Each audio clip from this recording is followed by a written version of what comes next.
当我们在说人人都有慢性炎症，慢性炎症是万病之源的时候，绝大多数的同学会问的第一个问题就是：那我有没有慢性炎症？你要科学证据，你可以到医院去要求医生帮你开单检查一个项目，叫做高敏 C 反应蛋白，又叫做高敏 CRP。高敏 CRP 这个数值越高，就代表你的慢性炎症越厉害，这是一个慢性炎症的指标。各位不要把它跟 CRP 混合在一起了，是超敏或者是高敏 CRP。如果没有高敏这两个字的话，往往代表的是急性炎症。如果你一定要证据，你去检查这个。如果你想要自己在家大概的判断一下，我可以给你们提供一些参考的方法，看你的饮食模式跟你的生活方式，你大概就知道自己有没有慢性炎症了。第一个最重要的一个，你的饮食习惯。如果你长期的高糖饮食，你的热量绝大多数来自于碳水化合物，尤其是添加糖，尤其是果糖。如果你的饮食结构使得你的血糖经常处在有波动的状态底下，然后你的身体胰岛素当然就会比较高。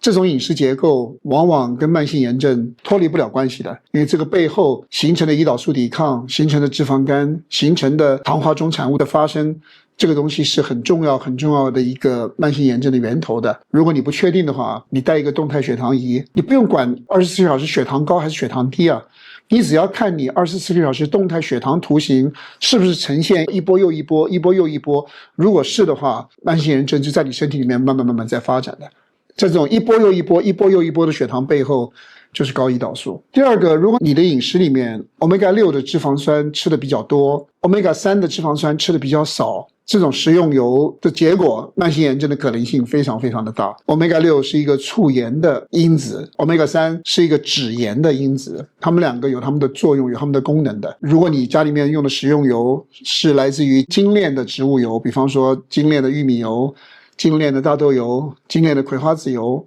你吃的如果是花生油，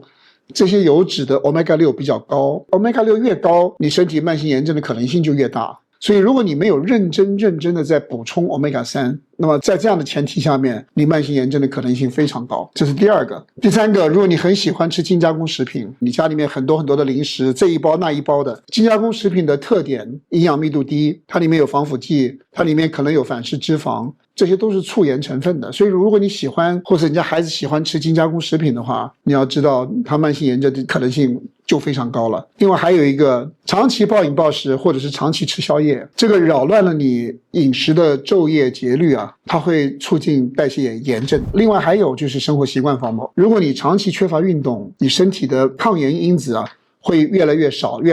的，抗炎因子少了，炎症因子就多了。当然我们说的是长期缺乏运动，并不是说你每天要做超负荷的运动，不是的，你每天做一点中低强度的运动，即使不是每天隔三差五的，你规律性的去做运动，你比较能够避免慢性炎症的发生的。这运动的重要性不能忽视的。长期睡眠不足或者是睡眠质量很差，这个是一个重要的慢性炎症的源头啊。另外还有一个就是长期的心理压力，所以各位不要小看心理压力跟你生理健康的关系哈。长期心理压力，你身体里面的促炎因子会持续升高的。再来就是抽香烟，一手烟也好，二手烟也好，直接伤害内皮细胞，这个是另外一个重要的慢性炎症的源头。还有一个就是喝酒，任何酒精都会对你的肠道的屏障受损带来贡献，还有呢，对于肝脏的炎症是有贡献的。所以酒精是每一个人都需要去考虑的问题。我们刚刚提到的这几点，你自己去评估一下，这几点生活方式跟饮食方式，你不需要去医院，你就可以知道自己是不是在一个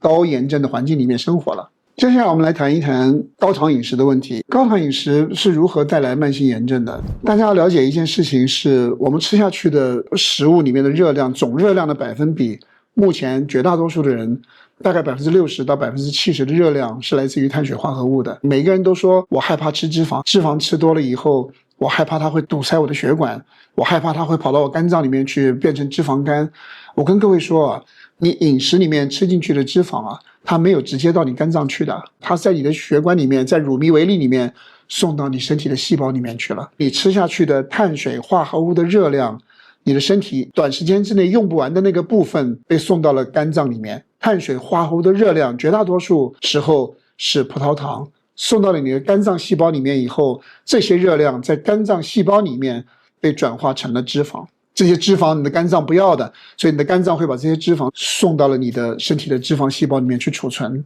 那么慢慢的，你会看到自己身体的体脂肪慢慢的变多了。在这个时候，它还不至于危害我们的健康。高糖饮食环境的另外一个特点是什么？你每一餐饭吃下去的碳水化合物的热量，容许我们身体利用的时间大约只有2个小时的时间啊。因为餐后2小时，如果你的血糖过高，就代表你生病了。餐后2小时，你的血管里面不应该有太多的葡萄糖了。你吃下去的碳水化合物，2个小时的时间里面，你能够用掉多少，你的身体就让你用掉多少，用不完的部分送到你的肝脏里去了。然后这个时候呢，你的血糖就下降了。当你血糖下降的时候，往往呢，你的饥饿感就出现了。我们饥饿感的出现是因为细胞能量不足。当细胞感知能量不足的时候，我们就会有饥饿的感觉的。所以你每一次感觉到自己饿了，其实是你的细胞在告诉你说我没有能量了。你的问题是我前一顿饭明明吃得很丰富，我前一顿饭明明吃了很多的热量，为什么2个小时之后我身体就给我发出饥饿的信号了？原因就在这里了，原因就在多余的热量被你的肝脏转化成脂肪拿去储存去了，你的血管里面能量不足，你的细胞感知到了。所以吃完饭以后2个小时左右你就饿了，饿了以后你就会加餐。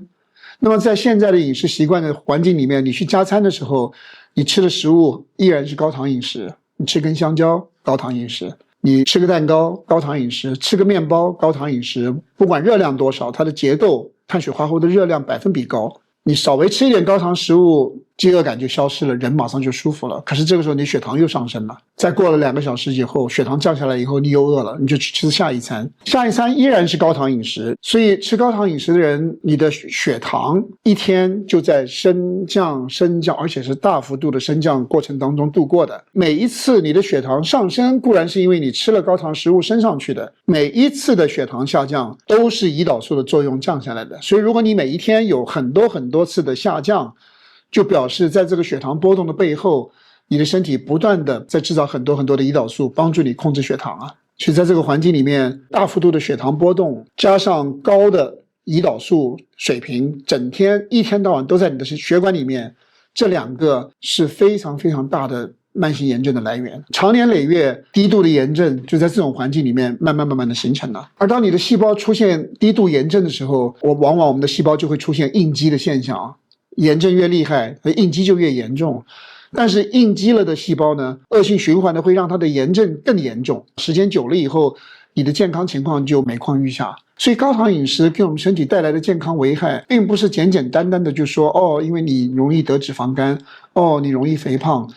你容易有胰岛素抵抗，你容易血糖高。它不是这么简单的去理解高糖饮食带来的危害，它带来的危害是整体代谢健康的下降，你整个身体的慢性炎症、低度炎症慢慢的在蔓延，这是高糖饮食带来的后果。所以如果你今天在吃高糖饮食，你知道了我现在讲的这个内容，你听明白了，那说我应该怎么改呢？你有2个方向可以考虑。第一个方向呢，就是解决糖毒性的问题。你们可以去参考一下最新版的美国推出来的膳食指引啊，你完全按照这个倒三角形的建议去做。这个倒三角形里面对于热量的结构非常明确的指出，第一，精致碳水化合物几乎到了没有的程度了，根茎类的碳水化合物是可以少量的吃一点。他的建议里面特别说，所有添加糖的东西一律都不要吃了，所以你不能再喝甜的饮料了，你不能够再去吃甜点了。在最新版的饮食指引里面告诉我们全部拿走。然后你会看到这个指引里面的最顶端，他会告诉你，你要多吃鸡蛋，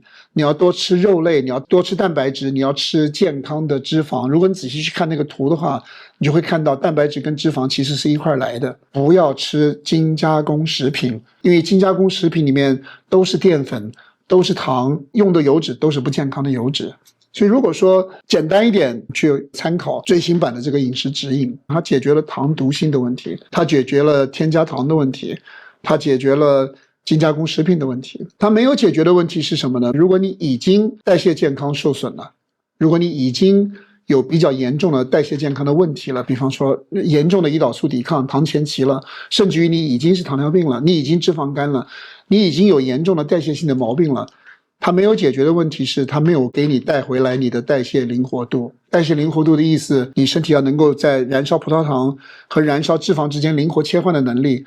那么如果你想要恢复你的代谢灵活度，彻底解决你的代谢不健康的问题的话，你需要考虑比较良好的精心设计的生酮饮食。这一期的内容呢，我们先做到这里。我们把慢性炎症最重要的一个源头今天跟大家解释了一下，下一期我们再跟各位继续讲解其他的慢性炎症跟饮食的关系和如何解决。